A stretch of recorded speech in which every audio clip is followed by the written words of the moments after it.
Hello everyone, मैं हूं कामरान चौधरी और आप देख रहे हैं केमिस्ट्री विद कामरान।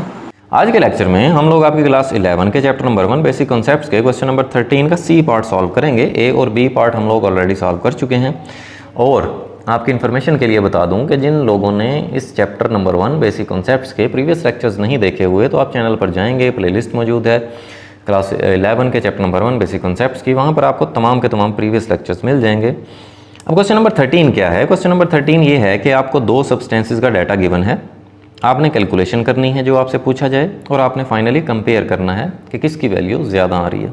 ठीक है, जैसे सी पार्ट में मैस आपने कैलकुलेट करना है 0.6 मोल्स ऑफ इथीन का C2H4 and 0.6 moles of iodine I2 का। ठीक है, मोल्स आपको गिवन है, मैसेज आपने कैलकुलेट करने हैं।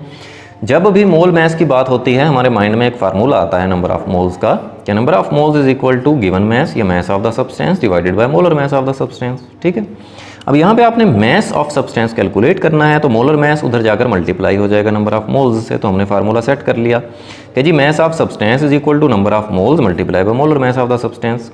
मोल्स आपको गिवन है दोनों सब्सटेंसेस के लिए 0.6। मोलर मैस C2H4 का हम लोग कैलकुलेट कर लेंगे। 2 कार्बन है तो 2 × 12 क्योंकि एक कार्बन का मैस 12 होता है, प्लस 4 हाइड्रोजन है और एक हाइड्रोजन का मैस 1 होता है, तो 28 ग्राम्स पर मोल हमारे पास मोलर मैस आ गया। तो फाइनली हम इस फार्मूले में वैल्यू सब्स्टिट्यूट कर देंगे। ठीक है, मैस ऑफ C2H4। ठीक है, ये लास्ट वाले लेक्चर का प्रिंट आउट आया हुआ है यहाँ पर जिसमें ओजोन लिखा हुआ है। यानी हाउ मैस ऑफ C2H4 हम लोग कैलकुलेट करेंगे जो कि इक्वल है number of moles multiply by molar mess. Number of moles 0.6 given है और मोलर मैस कितना गिवन है जो हमने कैलकुलेट किया 28 ग्राम्स पर मोल।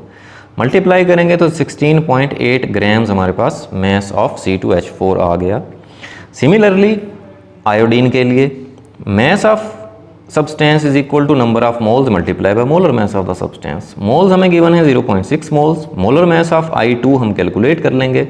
एक आयोडीन एटम का मैस 127 होता है, इसको 2 से मल्टीप्लाई करवा देंगे क्योंकि I2 की बात हो रही है, तो 256 ग्राम्स पर मोल वैल्यू आ जाएगी मोलर मैस की।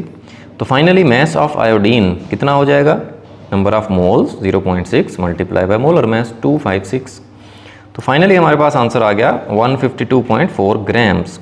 अब आप दोनों को कंपेयर करें, मैस ऑफ आयोडीन ज़्यादा आ रहा है तो फाइनली हम लोग लिख देंगे कि mass of 0.6 moles of iodine is greater than that of mass of 0.6 moles of C2H4 ethene. ठीक है, तो इस तरह से आप लोग इसको सॉल्व कर लेंगे। होपफुली क्लियर हो गया होगा आप लोगों को। फिर भी अगर आप लोगों के माइंड में कोई कन्फ्यूजन है, कोई भी क्वेश्चन है आपका, देन आप नीचे कमेंट सेक्शन में मुझसे पूछ सकते हैं। Thank you very much.